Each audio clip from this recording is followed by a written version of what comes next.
హైదరాబాద్ నగరం చుట్టూ చెక్ పోస్టులు ఏర్పాటు చేశామని, పశువులను అక్రమంగా తరలిస్తే కఠిన చర్యలు తీసుకుంటామని హైదరాబాద్ సిపి సివి ఆనంద్ హెచ్చరించారు.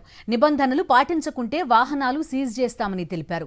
బక్రీద్ పండుగ ఏర్పాట్లపై వివిధ విభాగాల అధికారులతో సమన్వయ సమావేశం నిర్వహించారు సిపి సివి ఆనంద్.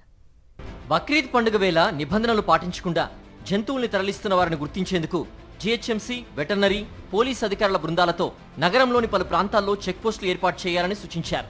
నిబంధనలు పాటించకుండా జంతువులు తరలిస్తున్న వాహనాల్ని సీజ్ చేయడంతో పాటు జంతువులను గోశాలకు తరలించాలని తెలిపారు. తనిఖీలు చట్టపరమైన అధికారులే చేయాలని, ప్రజలు చట్టాన్ని తమ చేతుల్లోకి తీసుకోవద్దని సూచించారు. జంతు కళేబరాలను సేకరించేందుకు ప్రతి ఇంటికి కవర్లు సరఫరా చేయాలని, పండుగ రోజు చెత్త సేకరణకు ప్రత్యేక బృందాలను ఏర్పాటు చేయాలని జీహెచ్ఎంసీ అధికారులకు సూచించారు.